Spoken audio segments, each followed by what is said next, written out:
کہ حضرت عمر نے فرمایا لوگوں تمہیں اپنے گورنر سے کوئی شکایت تو نہیں؟ تو لوگوں نے کہا 4 شکایتیں۔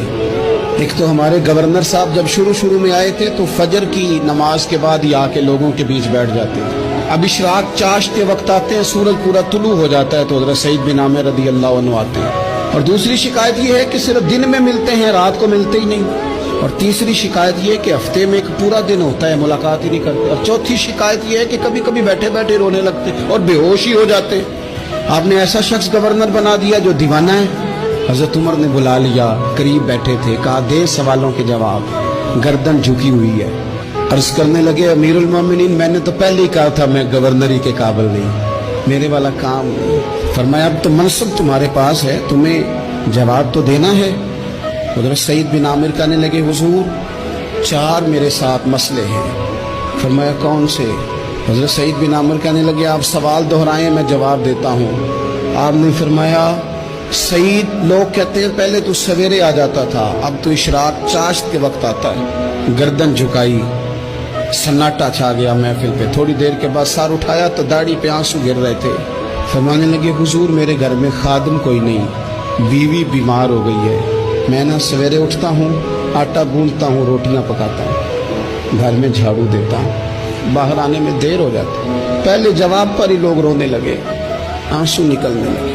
حضرت عمر رضی اللہ تعالیٰ عنہ بھی روئے۔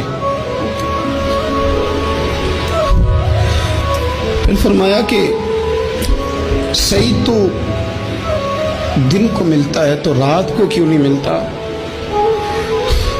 اپنی داڑھی پکڑ لی، کہنے لگے عمر ساری سفید ہو گئی ہے، اب تو لگتا ہے پھل پک گیا ہے، پتہ نہیں وہ کب مجھے کہے گا واپس آ جا۔ میں نے نا دن مخلوق کے لیے رکھا ہے، رات اپنے رب کے لیے رکھی ہوئی ہے، مجھے تکلیف نہ دی جائے۔ گورنر کی بات کر رہا ہوں۔ پھر کہا سعید یار ہفتے میں ایک دن ملتے کیوں نہیں؟ کہنے لگے عمر یہ میرے رب کے ساتھ پردہ ہے، اسے نہ کھولا جائے۔ میرا پردہ ہے نا، میں نے اپنے رب کے ساتھ اپنے پردے رکھے ہوئے ہیں۔ فرمایا نہیں آپ بتائیں۔ حضرت سعید بن عامر کہنے لگے غریب ہوں، ایک ہی جوڑا میرے پاس ہے، میں غریب، میرے جیسے لوگ ان کے پاس درجنوں جوڑے ہیں، اور اس کے باوجود ان کی زبانوں پر شکر اس طرح نہیں آتا جیسے آنا چاہیے۔ میں نے کہا نا کہ میری اجرت میری محنت سے زیادہ کیوں ہے؟ میرے محسن تیرے احسان سے ڈر لگتا ہے۔ حضرت سعید بن عامر کہنے لگے ایک جوڑا ہے، ہفتے میں ایک دن دھو کے خشک ہونے کو ڈال لیتا ہوں، پھر بیوی کے کپڑے پہن کے بیٹھا رہتا ہوں۔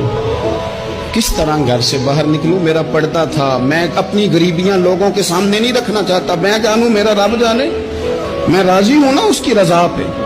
اب تو حضرت عمر ہچکیاں لے کے رونے لگے، فرمانے لگے چل آخری سوال کا جواب ہی دے دے، کبھی کبھی روتے ہو تو بے ہوش ہی ہو جاتے ہو۔ حضرت سعید بن عامر پھر رونے لگے، فرمانے لگے بڑی عمر کا ہو گیا تھا جب کلمہ پڑھا تھا، جب وہ پچھلے گناہ یاد آتے ہیں نا۔ میرے سامنے لوگوں نے حضرت حبیب بن عدی کو سزا دی تھی مکے میں، اور میں اس وقت مسلمان نہیں تھا، میں مدد نہیں کر سکتا۔ جب وہ وقت یاد آتا ہے تو برداشت سوچتا ہوں کیسے اللہ کے حضور جاؤں گا۔ دوستو دعا کرنا، یہ وطن جو داتا صاحب کا ہے، جو بابا فرید کا ہے، جو غریبوں کا ہے، کمزوروں کا ہے، مزدوروں کا ہے، اللہ اس ملک کو بھی کوئی ایسا شخص عطا فرما دے